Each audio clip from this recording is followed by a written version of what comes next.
If you haven't seen any of my recent videos yet, then you probably aren't aware that I am not keto anymore.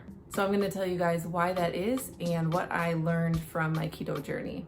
I'll start with the positives. First off, I learned how to read food labels properly.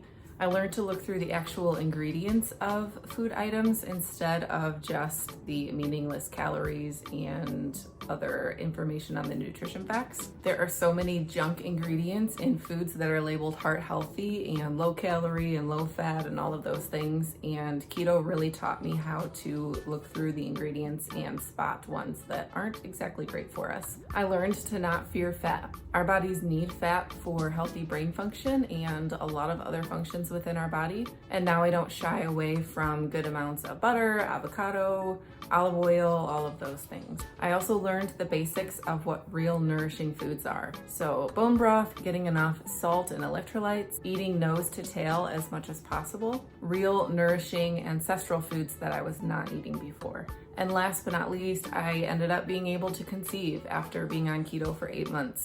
That was the original goal behind starting keto, was to balance my hormones so that I could be able to become pregnant after struggling with infertility for quite a while. And I was able to do that after about 8 months of keto, whether that was because of keto or just because I was cutting out a bunch of junk that I was eating before, or it was just the right time.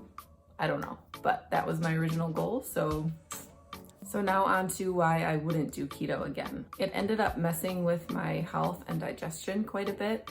About 3 months after I started keto, I also started losing quite a bit of hair.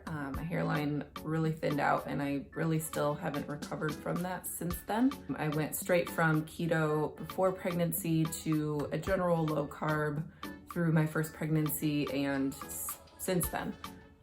So my hair has been pretty thin since then.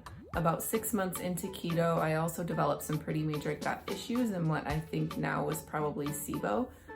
Thankfully, I was able to recover from that using a great probiotic, and that was also the time that I had been introducing carb ups. So I think that helped my gut quite a bit.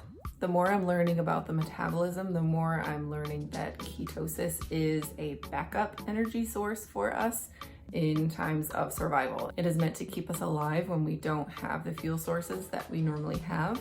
Since glucose is our body's preferred energy source, anytime you're switching away from that, our bodies are working a lot harder to convert our own muscle tissue and any protein that we eat into glucose. And that is a really big stress on our body, especially if we're just low carb and not totally switched into ketosis. So whenever we create a situation of stress within our bodies, that also creates more hormonal imbalances with all the cortisol that's being pumped out. It downregulates our thyroid as well. So you can end up getting a lot of issues with your thyroid, especially for women. I think the reason I felt so great at the beginning of keto is partly because I was just cutting out all the junk that I was eating before, but I'm also learning that the super high energy boost that I had and like the insane mental clarity was because my body was pumping out cortisol and adrenaline to deal with the fact that it didn't have its preferred energy source anymore. Because I had cut out any forms of glucose, my body thought it was in survival mode.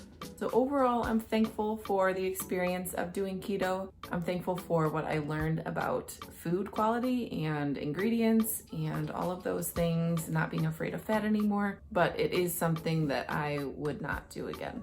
I know that the keto lifestyle is a big deal for a lot of people, so I'm sorry if I have offended you with this video, but this is what I've learned and I wanted to share with you guys.